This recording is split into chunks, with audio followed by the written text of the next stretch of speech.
Tu sais, cette sensation que tout le monde connaît, celle d'être complètement bloqué. Tu as un but clair, la motivation est là, les compétences aussi, mais il y a quelque chose qui t'empêche d'avancer ou de changer. C'est comme avancer contre un élastique invisible qui te ramène toujours en arrière. Tu tournes en rond et tu te demandes c'est quoi mon problème? En fait, c'est pas toi, c'est pas un manque de volonté, c'est pas de la paresse non plus. C'est quelque chose de beaucoup plus subtil et de plus puissant. Le vrai obstacle, il est rarement à l'extérieur. Il est en toi. Je parle pas de tes capacités. Je parle pas non plus de ton potentiel. Je parle de contraintes invisibles. Des règles que tu as intégrées il y a longtemps, souvent même sans t'en rendre compte. Ces règles-là, tu les as pas choisies consciemment.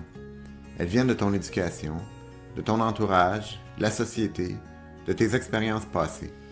Et aujourd'hui, elles te gardent prisonnier d'une vie qui n'est pas vraiment la tienne. Laisse-moi t'expliquer comment ça marche. Notre esprit a un système de protection. Exactement comme un système immunitaire, mais pour notre psychologie. Son rôle est de nous protéger.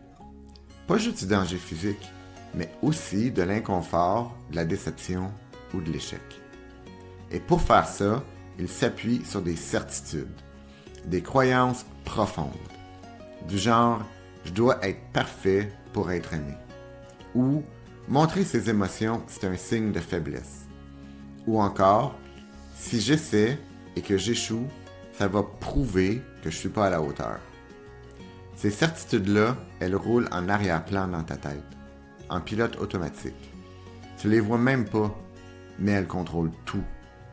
Je te donne un exemple concret. Imagine quelqu'un qui décide de se remettre en forme. Un classique du mois de janvier. Il achète des souliers de course, il planifie son horaire d'entraînement, il est totalement motivé. Puis, rien. Première semaine manquée. Deuxième semaine aussi. Et là, la culpabilité embarque. Cette petite voix qui dit « Tu vois, t'es pas capable. Si tu peux même pas le faire parfaitement, aussi bien ne rien faire du tout. » Et boum, le projet est abandonné. Mais ce n'est pas de la procrastination ordinaire.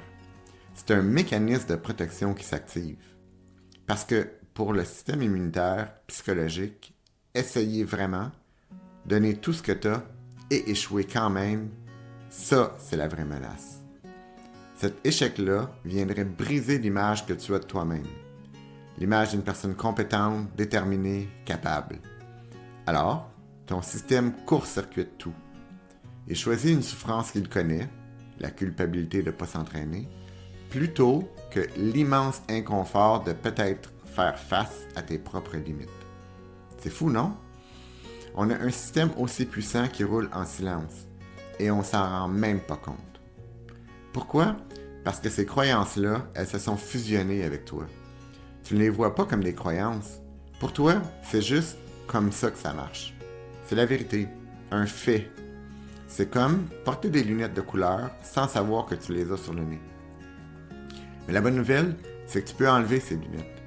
Tu peux les tenir dans ta main, les regarder et te dire « Ah, ok, c'est ça qui filtrait ma vision. Est-ce que cette couleur-là me sert encore aujourd'hui? » À partir du moment où tu peux voir la croyance, tu peux la questionner, la transformer. Et la science est de ton côté. C'est pas ésotérique, c'est de la neuroplasticité. La capacité de ton cerveau à se réorganiser durant toute ta vie. Chaque fois que tu oses questionner une certitude, chaque fois que tu essaies un nouveau comportement, tu crées littéralement de nouvelles connexions dans ton cerveau. Tu changes la machine. Alors, tu te demandes peut-être, mais d'où elles viennent ces règles-là? Principalement de 3 sources. 1. Ton environnement familial. En grandissant, tu étais une éponge. Tu absorbais les messages, les non-dits. Un parent qui dit « Dans notre famille, on se plaint pas ». Il voulait t'enseigner la résilience. Mais toi, tu as intégré « Montrer sa vulnérabilité, c'est inacceptable ». 20 ans plus tard, tu es incapable de demander l'aide, même au bord d'un burn-out. 2. La culture et ton cercle social. les amis, l'école, la société, t'apprends vite quels comportements sont récompensés. Un gars, ça pleure pas. Une règle d'une puissance incroyable qui a coupé des générations d'hommes de leurs émotions. 3. Tes propres expériences. Une humiliation publique, une présentation qui va mal. Quand une expérience est chargée d'émotions fortes, ton cerveau en tire une leçon. Une leçon qui devient une règle silencieuse.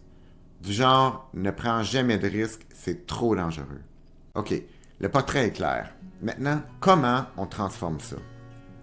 Première étape, identifier la peur derrière la règle. C'est souvent un pacte que tu as fait avec toi-même, jeune, pour ne plus jamais revivre quelque chose de douloureux. Deuxième étape, retracer cette peur jusqu'à son origine. L'expérience marquante où le pacte a été signé. Juste de mettre le doigt dessus, c'est énorme. Troisième étape, la recadrer. Pas l'effacer. Tu peux pas supprimer une croyance comme ça, mais tu peux l'intégrer, la recontextualiser avec ton regard d'adulte. Exemple, passer de « je dois être parfait pour être aimé » à « j'ai le droit d'être imparfait et d'être aimé ». On garde le besoin d'amour, mais on décolle la condition de perfection. Tu vois où on s'en va? On parle plus juste de changer un comportement, on parle de changer ta vision du monde, ton identité. La majorité des adultes fonctionnent avec un esprit socialisé. Ça veut dire que leurs valeurs, leur identité sont définies par les autres, par les attentes extérieures. C'est ça qui donne le feeling de vivre la vie de quelqu'un d'autre, de cocher des cases qui te disent rien. Le but de tout ce travail, c'est de développer une capacité à prendre du recul sur les attentes des autres et de choisir consciemment tes propres valeurs, ta propre direction, de devenir l'auteur de ta propre vie. Et là, le changement de comportement devient une conséquence naturelle, pas un effort. La question n'est plus « comment je me force à agir », c'est « comment une personne comme celle que je choisis d'être agirait-elle naturellement ». On passe notre temps à se dire « il faut que j'aie plus de volonté ». Mais la vraie solution, c'est pas de pousser plus fort contre le mur. C'est de réaliser que c'est toi qui as construit le mur. C'est une question de lucidité, pas de force. Ce travail-là, il demande la curiosité, de la patience. C'est pas un sprint. Et oui, tu peux le faire tout seul, mais c'est pas évident de voir tes propres lunettes quand tu les portes depuis 30 ans. C'est pour ça qu'un accompagnement peut faire toute la différence.